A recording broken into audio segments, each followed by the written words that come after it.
Oke, bismillahirrahmanirrahim. Assalamualaikum warahmatullahi wabarakatuh.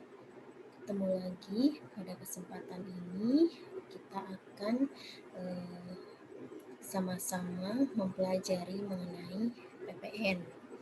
Nah, PPN ini salah satu pajak ya yang saat ini atau di era pandemi ini itu terdapat isu yang cukup signifikan ya karena diisukan akan ada pengenaan PPN terhadap sembako, kemudian ada kenaikan tarif PPN dari 10% menjadi 12%. Nah, ini adalah isu yang saat ini sedang terjadi. Nah, tetapi pada kesempatan ini saya akan menyampaikan mengenai pajak pertambahan nilai masih dalam koridor aturan yang berlaku saat ini sebelum adanya revisi yang rencananya akan terjadi. Nah, baiklah di sini saya akan share terlebih dahulu untuk materinya. Nah, di pajak pertambahan nilai ini ada beberapa poin yang akan saya sampaikan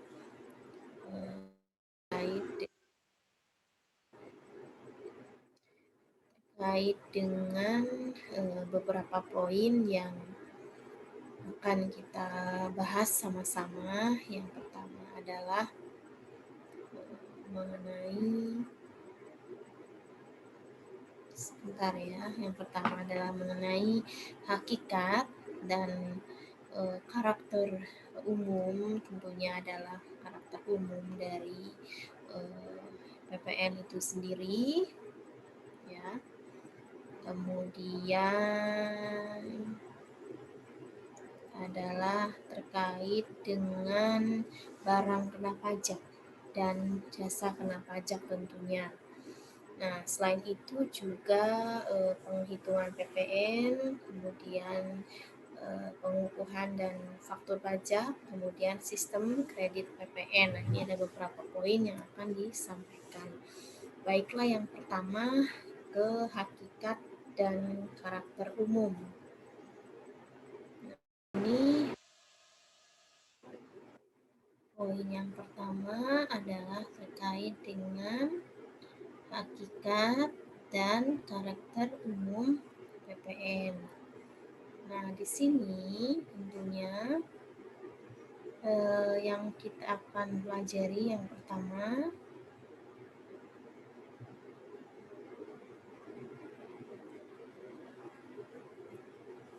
bahwa hakikat PPN ini kita akan melihat bahwa hakikat PPN adalah di sini tentunya adanya kegiatan konsumsi di dalam daerah pabean baik atas barang atau juga jasa di mana yang terutang pajak. Nah, ini akan dikenai tentunya pajak pertambahan nilai atau PPN.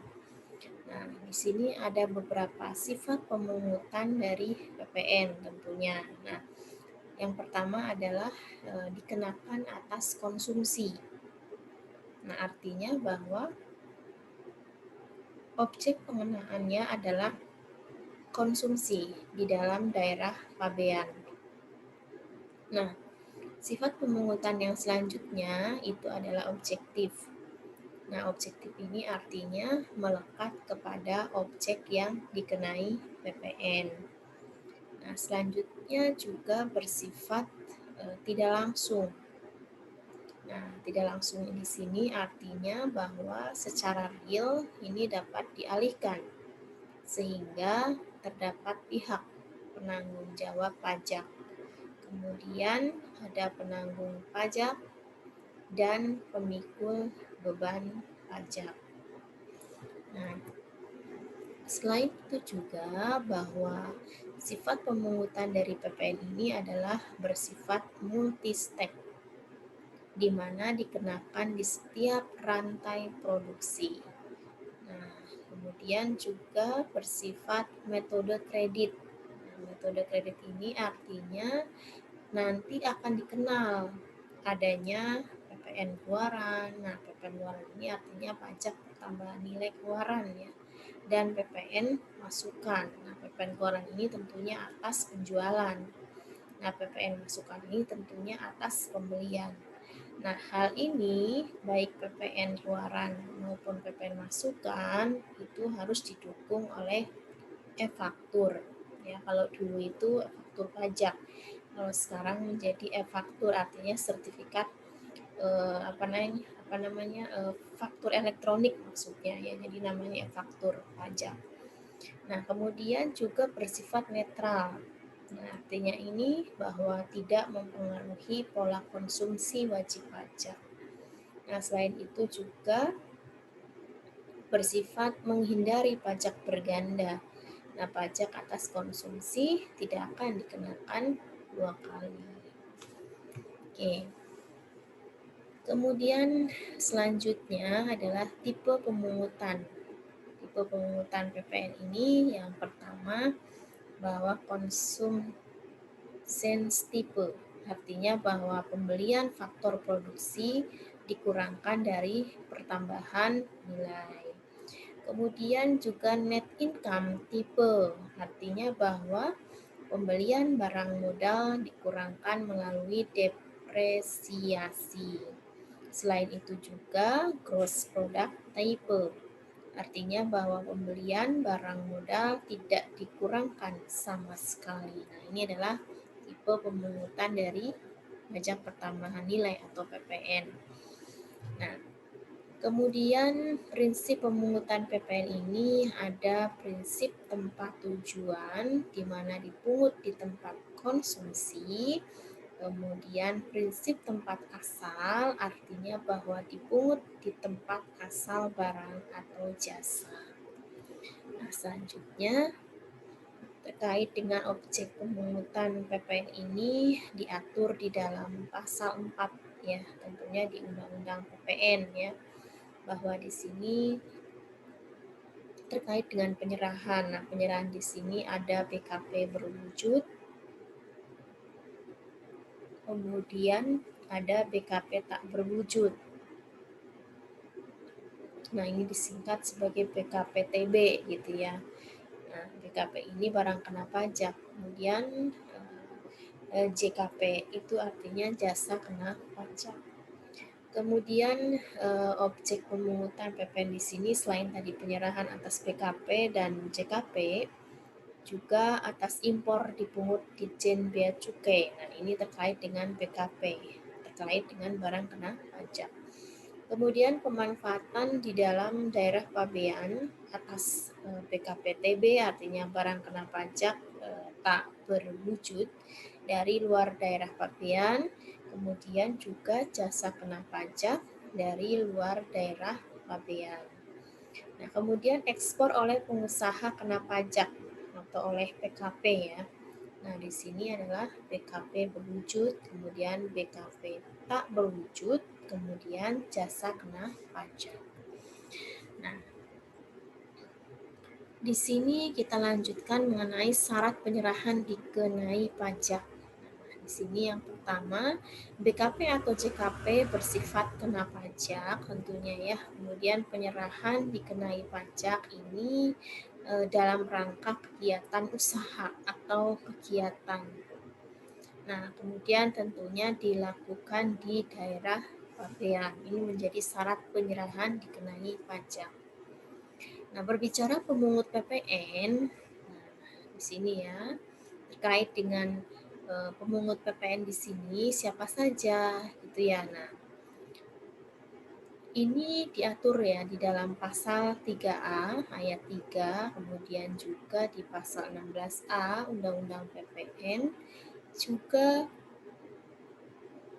diatur di peraturan terkait yaitu di KMK nomor 563 KMK 03 2003, kemudian PMK nomor 40 PMK 03 2010. Nah, di sini di mana pemungut PPN ini bertugas memungut, memotong, dan menyetorkan PPN, menggantikan peran PKP yang melakukan penyerahan. Nah, siapa pihak pemungut ini? Ini antara lain bendaharawan entitas pemerintah atas penyerahan kepada pemerintah. Kemudian juga pengguna PKPTB atau JKP dari luar daerah pabean atas pemanfaatan di dalam daerah pabean. Nah, selanjutnya terkait dengan penyerahan kepada bendaharawan pemerintah yang tidak dipungut PPN. Nah, ini penyerahan bernilai kurang dari 1 juta dan tidak dipecah-pecah. Kemudian penyerahan terkait pembebasan tanah, kemudian penyerahan BBM dan non-BBM oleh Pertamina, kemudian penyerahan jasa telepon atau telekomunikasi, kemudian juga penyerahan jasa angkutan udara, kemudian juga penyerahan BKP atau JKP yang tidak dipungut atas dibebaskan dari PPN. Nah, selanjutnya kita ke barang kena pajak dan jasa kena pajak atau BKP dan JKP. Nah, berbicara barang kena pajak atau yang kita singkat dengan BKP, nah BKP ini adalah barang yang dikenai PPN dan atau PPNBM. Nah, ini kita sebut sebagai BKP. Nah, BKP ini itu ada BKP yang berwujud dan BKP tak berwujud. Nah, BKP berwujud ini contohnya barang dagang. Kemudian tak berwujud misalnya hak paten, lisensi, haki. Nah, ini ya. Terkait dengan BKP berwujud tadi, BKP berwujud bergerak contohnya barang dagang, BKP berwujud tak bergerak itu contohnya bangunan. Nah, selanjutnya adalah mengenai lingkup BKP tak berwujud.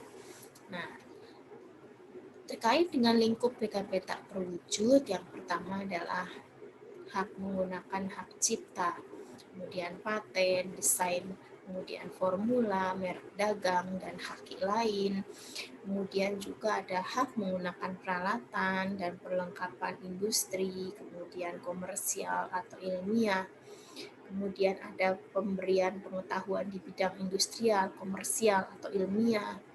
Kemudian pemberian bantuan tambahan terkait ketiga poin sebelumnya ya. Kemudian hak menggunakan gambar hidup, pita video, atau pita suara. Kemudian pelepasan hak yang berkenaan penggunaan haki dan hak yang disebutkan sebelumnya. Selanjutnya terkait dengan lingkup penyerahan PKP di sini itu diatur di dalam pasal 1A ayat 1 Undang-Undang PPN. Nah, di sini bahwa penyerahan akibat perjanjian jual beli. Nah, selain itu juga sewa, kemudian tukar menukar dan sebagainya. Selanjutnya juga penyerahan akibat perjanjian sewa beli dan leasing. Kemudian lingkup penyerahan PKP di sini juga penyerahan kepada pedagang perantara melalui juru lelang. Nah, kemudian pemakaian sendiri atau pemberian cuma-cuma. Nah, ini juga masuk dalam lingkup penyerahan BKP.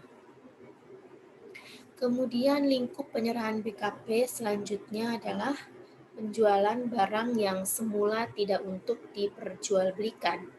Kemudian penyerahan kantor pusat, cabang atau antar cabang. Nah, ini kemudian penyerahan konsinyasi.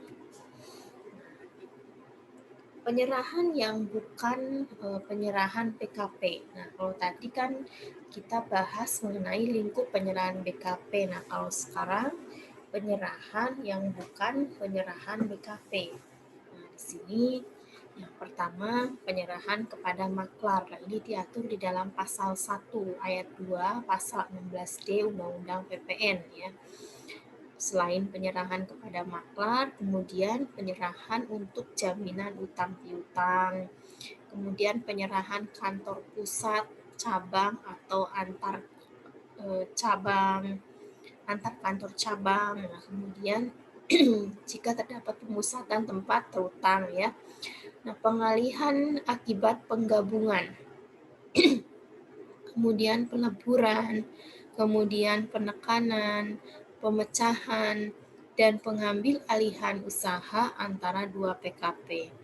Kemudian penyerahan barang yang semula tidak untuk diperjualbelikan dan pajak masukannya tentunya tidak dapat dikreditkan. Selanjutnya mengenai barang tidak dikenai PPN. Nah, ini ada di pasal 4A ayat 2 Undang-Undang PPN. Nah, di mana hasil pertambangan dan pengeboran yang diambil langsung dari sumbernya. Nah, ini tidak dikenai PPN ya. Contohnya minyak, gas, batu bara, panas bumi, biji logam, dan mineral batuan. Kemudian barang kebutuhan pokok yang dibutuhkan masyarakat banyak. Nah, saat ini itu tidak dikenai PPN ya. Tetapi isunya saat ini akan dikenai PPN. Nah, ini nanti belum ada undang-undang atau peraturan terkait yang resmi telah dikeluarkan ya sampai dengan Juni 2021 ini. Jadi masih dalam pembicaraan dan masih dalam isu ya, masalah jadi atau tidaknya itu nanti kita akan terus update mengenai aturan perpajakan. Jadi kalau berbicara aturan pajak, kita tidak terpaut pada apa yang kita pelajari saat ini, tapi kita harus terus update mengikuti aturan yang terbaru. Nah, kembali lagi ke barang kebutuhan pokok yang dibutuhkan masyarakat banyak. Ini contohnya misalkan beras, ya, gabah, jagung, sagu, kedelai, garam, daging, telur, susu, buah-buahan, dan sayuran. Kemudian juga hidangan yang disajikan di hotel dan restoran atau oleh catering. Kemudian uang, emas, batangan, dan surat berharga.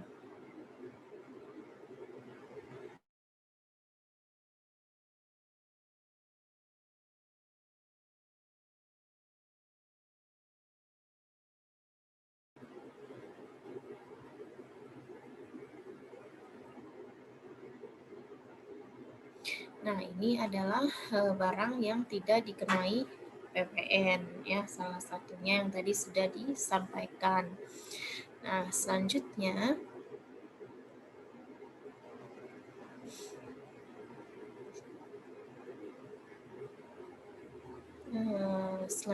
Ibu akan menyampaikan di sini ya mengenai tadi sampai barang yang tidak dikenai PPN ya. Di sini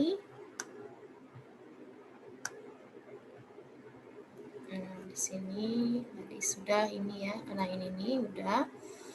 Tadi ada hidangan yang disajikan di hotel dan restoran atau oleh catering, uang, emas, batangan, dan surat berharga ini barang tidak dikenai PPN. Nah, selanjutnya adalah mengenai penyerahan yang bukan penyerahan BKP ya atau barang kena pajak. Nah, ini di sini di pasal 1A ayat 2, pasal 16D Undang-Undang PPN. Ya. Nah, nanti kita akan bahas selanjutnya. Nah, Ibu tutup dulu. Oke, wassalamualaikum warahmatullahi